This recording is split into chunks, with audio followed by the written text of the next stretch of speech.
सब लोग जिला अध्यक्ष जी हमारे प्रभारी राजेश भाटिया जी को मिठाई खिला रहे और सब कार्यकर्ता।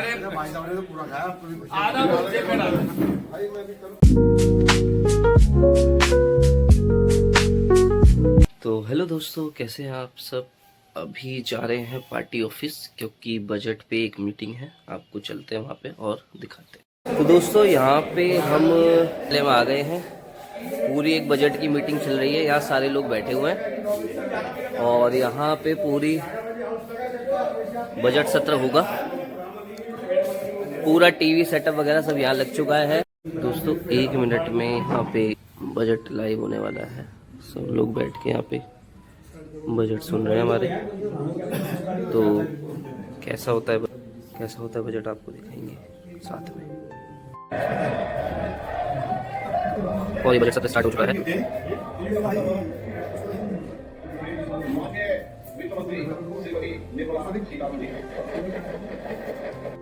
Needs to strive towards accepted standards of fiscal management in 2031. In line with this, the debt to GDP ratio is estimated to be 55.6% of GDP in BE 26-27, compared to 56.1% of GDP in RE 25-26.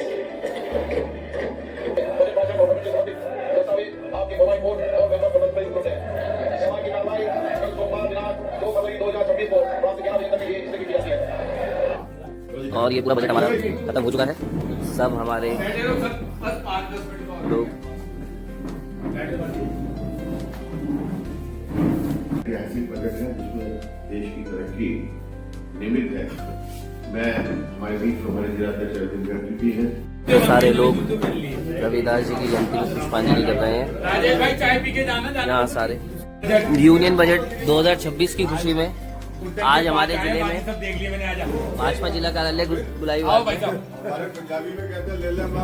सब लोग जिला अध्यक्ष जी हमारे प्रभारी राजेश भाटिया जी को मिठाई खिला रहे और सब कार्यकर्ता।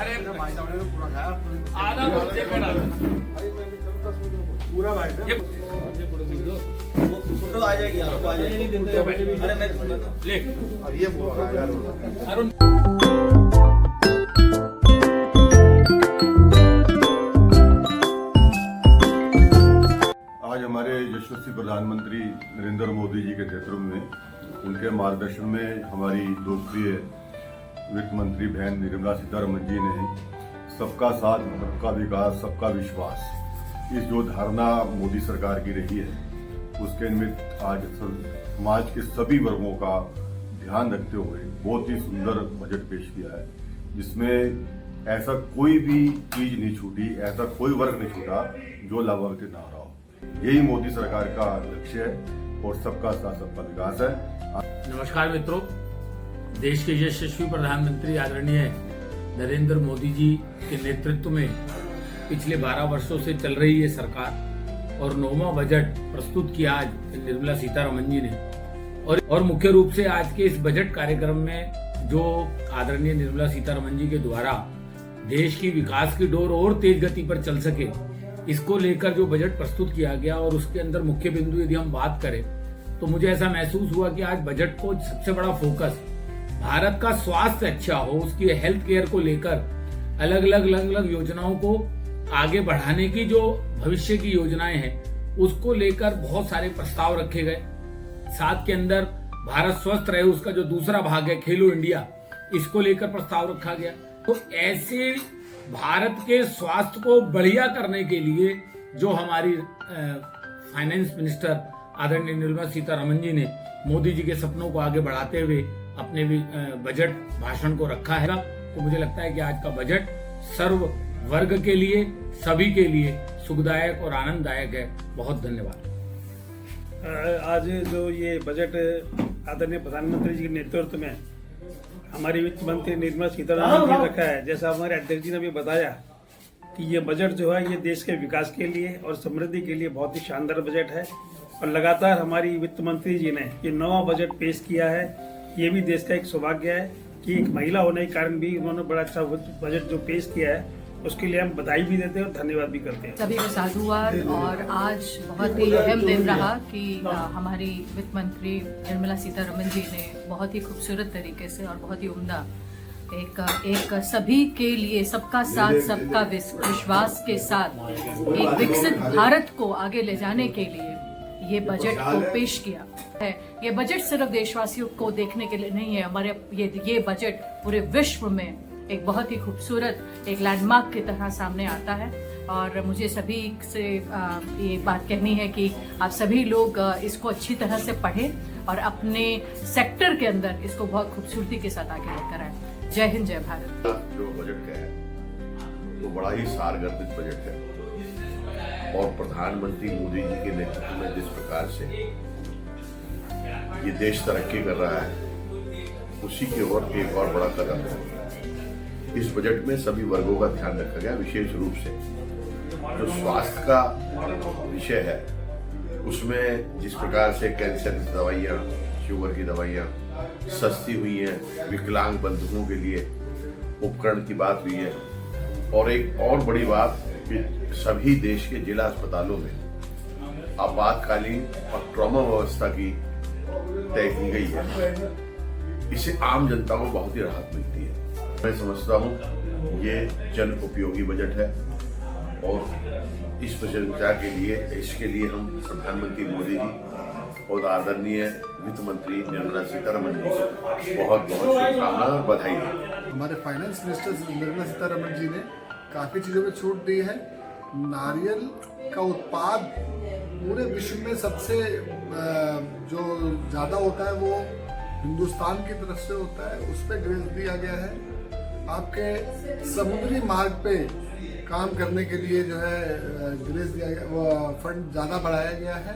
इन सब बातों के लिए माननीय प्रधानमंत्री श्री नरेंद्र मोदी जी का और माननीय वित्त मंत्री श्रीमती निर्मला सीतारमण जी का बहुत बहुत धन्यवाद करते हैं। जैसा कि आप सबके संज्ञान में है, आज पार्लियामेंट में फिर एक बार 9वीं बार देश की वित्त मंत्री निर्मला सीतारमन जी ने बहुत ही शानदार बजट पेश किया है। और इस बजट के अंदर मुख्य रूप से जो बिंदु मुझे सबसे ज्यादा प्रभावित करी है वो ये है कि एग्रीकल्चर और हैंडीक्राफ्ट उद्योगों के लिए जो छोटे टायर 2 और टायर 3 सिटीज में जो लोग हैंडीक्राफ्ट और एग्रीकल्चर प्रोडक्ट्स को लेके काम कर रहे हैं उसके लिए विशेष रूप से निर्मला सीतारमन जी ने विकास केंद्र का डेवलपमेंट और विकास केंद्र सेटअप का एक प्रावधान लाई है। उन्होंने ऐसा प्रपोज किया है। आज का बजट माननीय सीतारमण जी ने बहुत अच्छा दिया है। स्पोर्ट्स को जो बढ़ावा दिया है वो बहुत ही काबिल तारीफ है। उनकी इसी बेस के ऊपर जॉब्स लग जाएगी।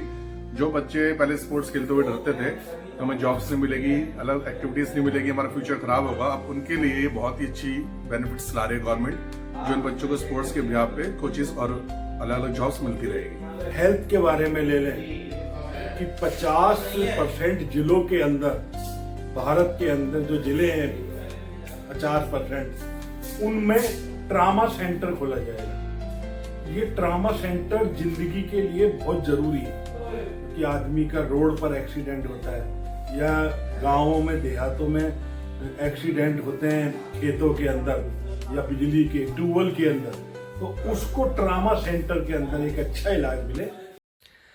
तो हेलो गाइस, आई होप आपको आज का व्लॉग पसंद आया होगा। भाई बजट पे चर्चा हुई, सभी लोगों ने अपने विचार रखे बजट पे, और मेरा भी मानना है कि बजट आया है तो एक देश की प्रगति और एक उन्नति के लिए एक बहुत ही बेहतरीन अवसर है।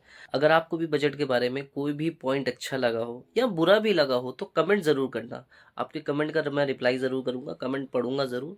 तो इसी के साथ वीडियो को एंड करते हैं। थॉट ऑफ द डे कुछ इस तरीके से, अंधकार प्रकाश की ओर चलता है और अंधापन मृत्यु की ओर। तो गाइस बिल्कुल सही बात है। अगर जीवन में अंधकार है या हमें ऐसा लग रहा है कि अंधकार है, तो एक दिन प्रकाश ज़रूर हो जाएगा। हम प्रकाश की तरफ जाएंगे जहाँ पे हमें रोशनी दिख रही है। लेकिन अगर हमारी आंखों पर अंधेपन की पट्टी बंधी हुई है, अगर हम सही को भी गलत को भी सही कह रहे हैं, तो ये बिल्कुल बेतुकी बात है और बिल्कुल बेवकूफ़ी वाली बात है। अंधापन मत कीजिए। अगर आप अंधकार में हैं तो एक दिन प्रकाश की ओर ज़रूर पहुंच जाएंगे, लेकिन अंधेपन पे आप कभी भी बिलीव मत कीजिए, किसी को ब्लाइंडली फॉलो मत कीजिए। धन्यवाद। तो आई होप आपको वीडियो पसंद आया होगा। पसंद आया तो लाइक कर देना, चैनल पे नए हैं तो सब्सक्राइब कर देना। मिलते हैं जल्दी नेक्स्ट व्लॉग में। Thank you so much for watching. Bye.